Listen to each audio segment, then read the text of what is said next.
Avaliação 5, etapa 3, capítulo 1, página 334. Vamos falar sobre processos produtivos industriais da química. Como eram, como são e como deverão ser no futuro. É um capítulo que vai falar sobre processo produtivo industrial, vai falar sobre a indústria química e a poluição causada pela indústria química. Então, existe uma associação entre o setor industrial e a poluição. Você sabe muito bem que todo processo industrial gera resíduos. E se esses resíduos forem descartados de forma indevida aí no ambiente, vai gerar poluição. Então esse capítulo aqui, pessoal, vai falar sobre isso, né? Sobre a poluição, como ela pode ser evitada e vai, no final, pontuar fatores de responsabilidade ambiental que todo setor industrial deve adotar. É o único capítulo que você vai precisar estudar para fazer uma boa prova, avaliação 5 de química, tá certo? E eu quero começar esse capítulo lendo com vocês um trecho aqui da página 334 que eu achei muito interessante. O progresso das cidades era associado pela maioria das pessoas à quantidade de chaminés. Mais chaminés significavam mais indústrias, mais emprego, melhores salários, maior oferta e consumo de bens, melhor qualidade de vida. Então, antigamente existia essa visão de progresso, ou seja, quando a cidade se torna industrializada, quer dizer que ela está se desenvolvendo. E um município desse aí, que apresenta esse grau de desenvolvimento, pode oferecer uma melhor qualidade de vida. E isso atraiu as pessoas que moram aonde? Nas regiões mais afastadas, nas zonas rurais, por exemplo. E isso tornou as cidades com uma maior o quê? População. E essa maior quantidade de pessoas acarretou a maior construção de casas, uma quantidade maior de prédios aí também foram construídos, tá? Mais carros, motos, ônibus circulando ali, tá? E tudo isso, pessoal, pode não ser tão bom para o meio ambiente. O segundo parágrafo começa com essa informação bem aqui. Visão equivocada de progresso. Se pensarmos apenas na qualidade de vida, né, no crescimento aí das condições financeiras, não é? E esquecer a poluição causada nessas cidades, esse progresso de fato ele é o quê? Equivocado. Então muitas pessoas, quando deixam de morar nas zonas mais afastadas, nas zonas rurais, e migram para a cidade com aquela quantidade a mais de pessoas. Bom, a cidade até mais quente fica. Isso gera um gasto maior de energia, porque as pessoas vão querer utilizar mais ar-condicionado, né, mais ventiladores. Então, os ambientes terão necessidade de serem mais climatizados. Afinal de contas, com mais casas, mais prédios, além do solo se tornar impermeável, ok? Nós temos uma menor circulação de ventos, o que vai tornar de fato o município mais quente. Com mais carros, motos, ônibus circulando aí nos municípios, maior vai ser a poluição de quem? Do ar. E quanto mais pessoas, maior o consumo, maior quantidade de lixo produzido e também maior quantidade de esgoto vai ser produzido. E aí, se o município não oferecer um bom serviço de saneamento básico, consequentemente a poluição, de fato, ela vai aumentar. O município precisa investir em infraestrutura para poder atender essa demanda, né, da população maior. População esta que cresceu por conta de quê? Essa atração aí do setor industrial crescente nesse município, tá certo? Então esse capítulo aqui, a princípio, vai mostrar para você como as indústrias vão combater a poluição, como evitar poluir. É isso que esse capítulo vai nos dizer. São essas respostas que vamos encontrar, tá certo? Então, nesse trecho bem aqui, eu acho interessante discutirmos sobre novas leis, normas, portarias, tá? Que tratam justamente do setor industrial relativo à poluição. Não precisa você se atentar a essas datas, a essas portarias aqui, esses números, tá bom? Mas é bom vocês perceberem que nesse dia 27 de abril, né, de 1976, surgiu aí uma portaria que definiu pela primeira vez padrões de qualidade do ar. Então, qualquer indústria que se instale ali ou que venha se instalar tem que ir sabendo que o ar daquele município tem que ser conservado. Então, ela que se programe, organize para que suas chaminés tenham um filtro, por exemplo, para evitar a poluição do ar. Olha só, uma outra portaria estabelece o quê? Padrões de qualidade da água. Essa água aí tem que ser própria para o banho, para a prática de atividades esportivas, não é? Então, a indústria não pode se instalar naquele município e contaminar a água que existe nele. Então, essas águas não podem ser poluídas pelo setor industrial, de acordo com essa portaria. E aqui nós temos outra, essa número 53, que fala sobre a deposição de resíduos sólidos, né, como lixo. Então, a indústria que vem se instalar nesse município aí tem que adotar técnicas, entendeu? Que combatam a poluição causada por resíduos sólidos, como o lixo, por exemplo, que pode poluir as águas e também pode poluir o solo. Então, queridos, vamos agora aqui entender como é que é feita a retenção de gases poluentes no setor industrial. De acordo com essas novas leis aí, normas, né, e portarias, vamos entender como é que a indústria retém os gases poluentes. Então, como a retenção de gás é feita nas indústrias? É muito fácil, vamos lá. Não é difícil. Então, preste bem atenção. Olha só. O exemplo que o livro traz é do chumbo. Pois é. Então, a obtenção do chumbo na indústria é feita a partir de um minério denominado galena. A galena contém sulfeto de chumbo, que é um composto químico formado aí pelo átomo de chumbo e pelo átomo de enxofre. E é essa substância que está presente na galena. A substância aqui presente na galena passa por uma reação química com oxigênio, forma o chumbo, aqui sólido puro, e libera esse gás, conhecido como dióxido de enxofre, o SO2. Pois é. Sabe o que acontece com o SO2 quando está presente aí na atmosfera? Porque, ó, se você observar bem, isso aqui é um gás, ó. Esse Gzinho quer dizer gás. Isso quer dizer que esse gás escapa pela chaminé. A consequência disso, pessoal, é quanto maior a quantidade desse gás na atmosfera, tá? Quando chove, esse gás, juntamente com a água, vai gerar um ácido conhecido como um ácido sulfúrico. E essa chuva é denominada chuva ácida. Então, se esse gás escapar para a atmosfera, vai ser formada aí a chuva ácida. Então, isso não pode acontecer. De acordo com aquelas normas lá que lemos anteriormente, isso não pode acontecer. Portanto, esse gás não escapa pela chaminé. Ele fica retido na indústria. Ele é armazenado na própria indústria. E depois, através de um processo aí posterior, esse gás, aqui, ele é um reagente, ó, de um novo processo, onde ele vai ser transformado em uma substância que não é poluente. A substância que eu estou apontando agora, tá, gente, é um dos constituintes do gesso.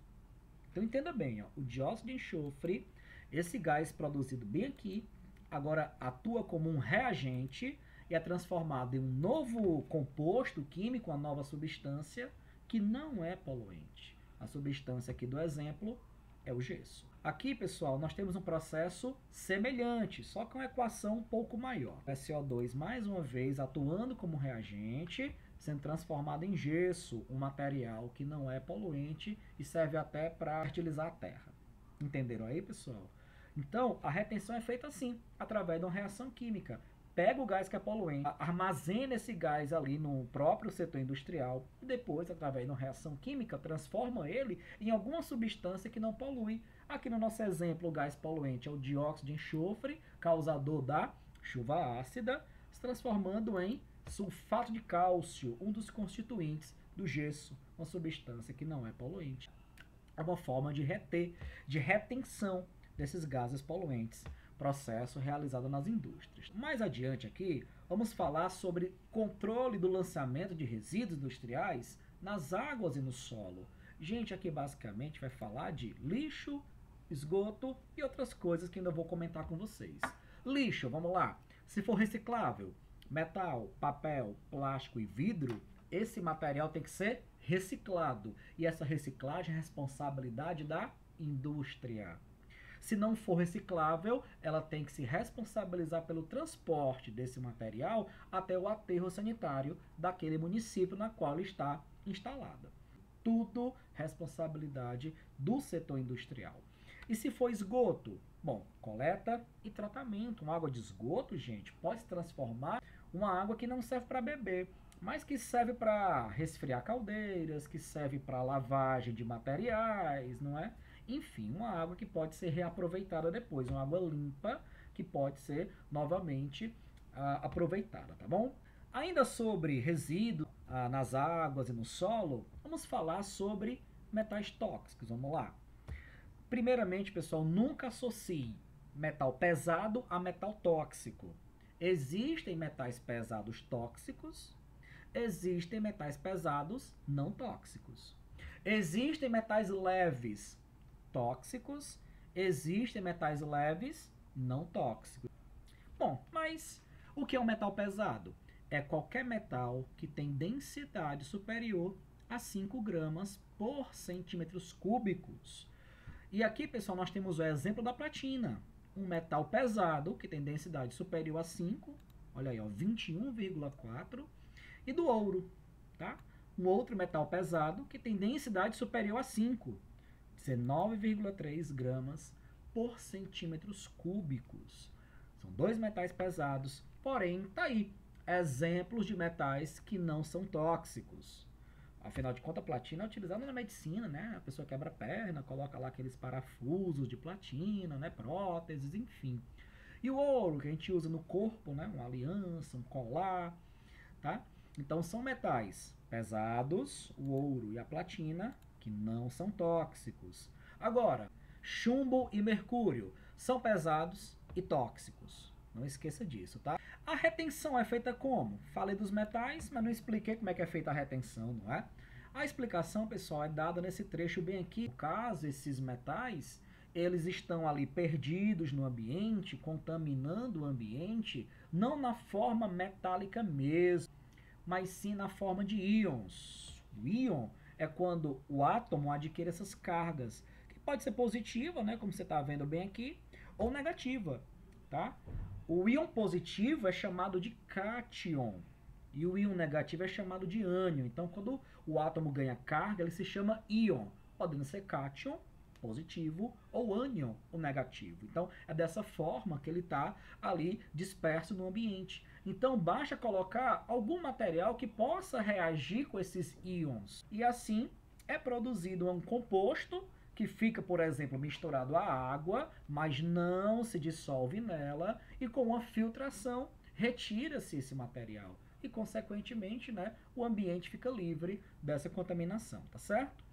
Ok, pessoal, sem dúvida alguma, a parte mais importante da sua prova está aqui na página 339, onde vai falar sobre neutralização de soluções ácidas e básicas.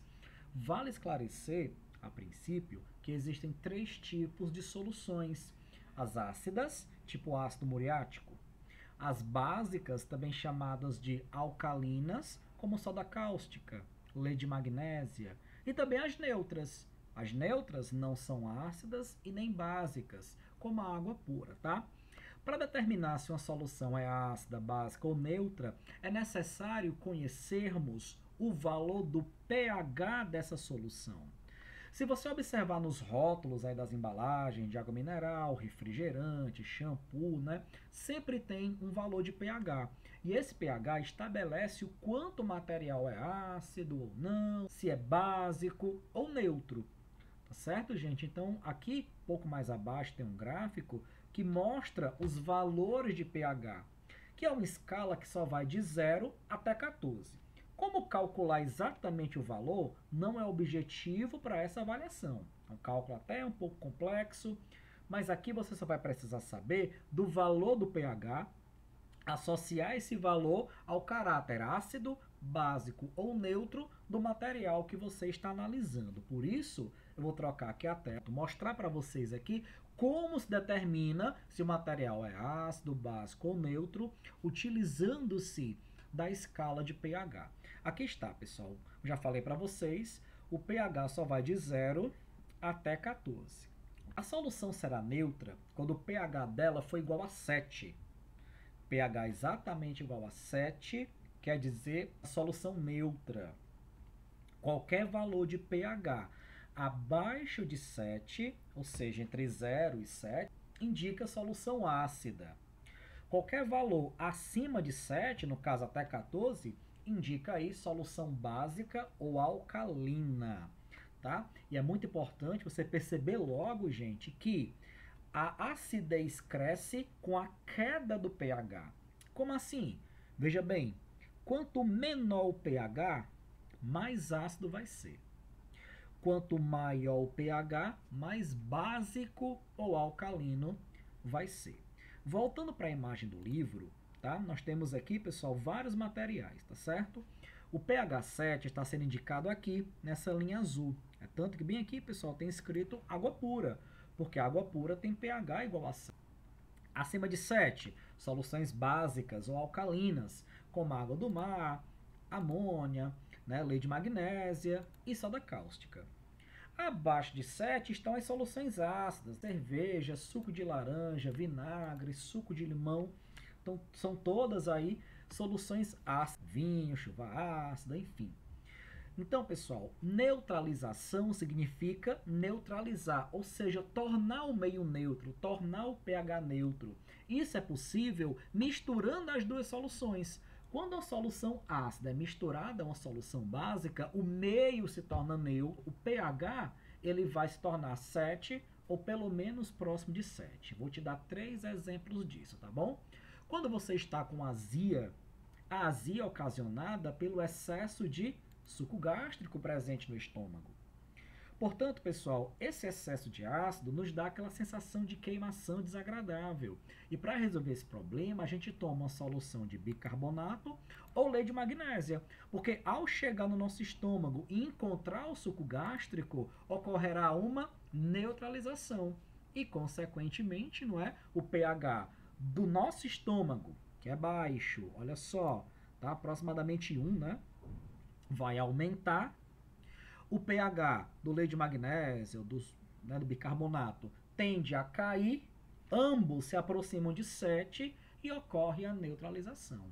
Então, ao tomar um antiácido estomacal, o que acontece é isso, né? O pH do estômago aumenta por conta desse processo aí denominado neutralização. Segundo exemplo, você está em casa preparando peixe e aí fica com as mãos fedorentas a peixe, né? Aquele cheiro desagradável.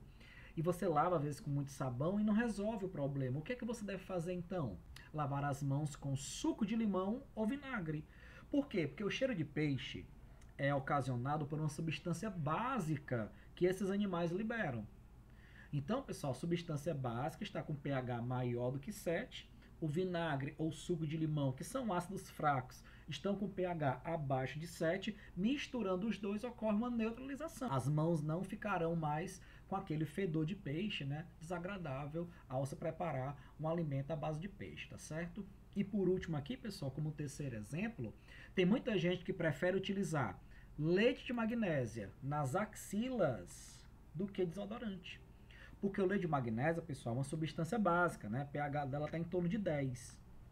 E o cheiro desagradável das axilas é proveniente de substâncias ácidas, né, chamados de ácidos carboxílicos, que são produzidos por micro-organismos. Esse leite de magnésia vai neutralizar os ácidos presentes nas axilas e isso vai eliminar esses maus odores. Ok, pessoal? Então fica atento aí nessa parte de pH, tá bom? Bom, pessoal, então aqui está o exemplo de uma reação de neutralização. Aqui uma substância conhecida como hidróxido de sódio, né? Ou soda cáustica. Aqui nós temos o ácido clorídrico, também conhecido como ácido muriático. Dessa reação aqui forma água na fase líquida e um sal que todo mundo conhece, que é o cloreto de sódio, que fica dissolvido na água, tá? Então, a base tem o seu pH diminuído, o ácido tem seu pH aumentado e a mistura resultante aí torna-se neutra, porque vai ter apenas agora o sal dissolvido na água, né? Isso aqui é uma reação química, tá bom? A transformação. Bom, E o que deverá mudar no sistema químico industrial em um futuro próximo? Então, pessoal, como fator de responsabilidade ambiental, para encerrar aqui essa orientação, eu cito aqui o primeiro ponto, né? Maior rendimento dos processos, um processo mais rápido, que gasta menos energia e menos matéria-prima. Outra coisa, áreas, olha só, áreas que são devastadas para mineração, né, degradadas por conta da mineração, precisam ser recuperadas depois. Isso é responsabilidade da indústria com o meio ambiente. Outra coisa, né, pessoal? Produtos e embalagens, né, que não sejam prejudiciais ao meio ambiente quando descartados de forma indevida. Tá certo, gente? Aqui, por exemplo, cita que no Brasil já existe uma legislação sobre pneus e baterias, onde fabricante de pneu e fabricante de bateria precisam disponibilizar naquele município ali postos de coleta, para que as pessoas vão até esses postos, depositem seus pneus velhos, suas baterias e pilhas usadas, para que o fabricante recolha esse material e dê a ele o descarte adequado. E por último aqui, né, vamos falar sobre a adoção de fontes alternativas de energia. Evitar, por exemplo, a produção de energia a partir dos derivados do petróleo. Não é? Por exemplo, aqui uma energia eólica, né, que aproveita o vento, uma energia solar, né, pessoal, que aproveita aí os raios do sol para transformar tudo isso em energia elétrica, sem dúvida são as melhores alternativas. Por quê? Porque são renováveis. O petróleo, por exemplo, não é renovável e, consequentemente, não é, ele pode acabar. Além disso, a queima dos derivados do petróleo geram poluição, aqueles gases, né, dióxido de carbono, né, dióxido de enxofre, que são prejudiciais para o meio ambiente, tá certo? Espero ter ajudado você, tá? Essa prova não é difícil, fica atento aí na parte de pH, tá, que eu falei para vocês, e até a próxima orientação. Um abraço, até mais!